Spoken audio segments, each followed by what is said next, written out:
As you know, a lot of people want to call Phoenix, Arizona, Phoenix Metro home. Well, not just people to live in, but businesses are also choosing to call Phoenix home, and they have for quite some time. Well, what does that mean, and how does that impact the real estate market? Welcome back. It's Rich Brecklin with eXp Realty and Arizona Life. In today's video, I'm going to talk about some of the big things coming to Phoenix Metro, and I'll touch on a little bit on the real estate market, what that means for the real estate market, and what it means for, well, the money you're going to have to spend to call Phoenix home. Now, if you are not in Phoenix yet, do not feel too bad, because I had to put on long sleeves as I shoot this video. It is a little chilly today, so feel better if you're coming from the Midwest or the Northeast where it's super cold. Well, feel bad for me, because I had to put on long sleeves before January 1. I know, it's sad, but let's get to the video. Some big things are coming to Phoenix, and I'm gonna kick it off with, I think, one of the coolest things coming here, and that is a 320-acre sports complex featuring things indoors and outdoors, and that is gonna be located in Mesa, super close to the Mesa Gateway Airport. Now, if you're not familiar with that, depending on where you're flying from, but it's a smaller airport, serves smaller areas. So like Allegiant Airlines, for example, they call Mesa home, and you'll find flights to, again, smaller mid-sized markets like Peoria, Illinois, where I'm from. So it's great to have Allegiant there. But yeah, the location of this huge, like I said, 320-acre complex right in Mesa, that's gonna be great, and the location is gonna be great, not just for people driving to and from, but people who are flying in. So you're gonna have a lot of people and a lot of teams and events using this facility for tournaments and all types of stuff. As you look on the website here, we're looking on AZ Big Media, which is an awesome publication. So other than this channel, definitely check out azbigmedia.com. They're always providing a ton of great content, great value, but they really break it down on what this complex is going to offer. The outdoor facilities include development of a multi-field soccer complex with 23, ability to expand to 50, 8,000 seat multi-purpose stadium, pickleball, sand volleyball, sand soccer, whatever the heck sand, self-explanatory, soccer in the sand. Let's see what else we have. We have esports, gymnastics, food courts, apparel shops. There's even gonna be an amphitheater. It's gonna be really neat to watch this develop and watch what other people, come and use this for. It's gonna be huge for the Mesa area. And as you look on the Legacy Sports USA's website, they have a virtual tour. So this is expected to be done sometime within the next few months. Just a great addition to the East Valley, to the Phoenix Metro. And I'm not sure if you're familiar with Mesa at all, but it is, I think, the 35th largest city in the US and one of the top largest cities in the state of Arizona. So it's just over 500,000 people. So with the addition of this, it's just another bonus, another reason to call Phoenix Metro home. I don't see a lot of other places really investing in their communities like you have some of these things here. And next, when it comes to growth, we're talking about microchips. So you have Intel building a huge microchip plant, and Intel already has a strong foothold in Chandler, and they're just investing more and more money into Chandler. Now, Chandler, it's kind of it's the Silicon Valley of the desert per se. So you already have a lot of that type of business, that technology, that industry in Chandler. But another newcomer is TSMC, so a Taiwanese microchip plant. They are building in Phoenix, and that is expected to be completed by 2024. And same with Intel's plant, be completed by 2024, get microchips started rolling out. But with the construction of that adds jobs, that adds new communities.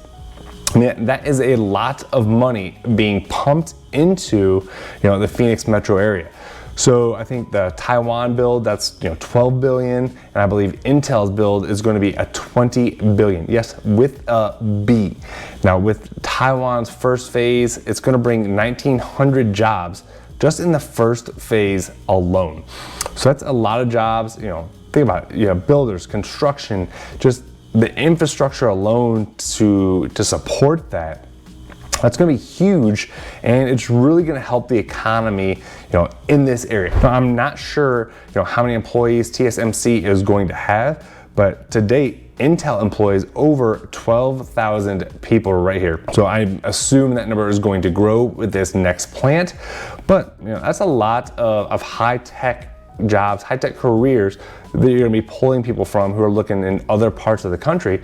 So if we can, recruit those folks from, wherever else they would go work and get them right here, not just the country, but the world, well, I will gladly accept that. Next up, Zucks has decided to build a data center for Facebook in Mesa. Now this is a $800 million project, and it will employ around 1,500 or so people during the construction.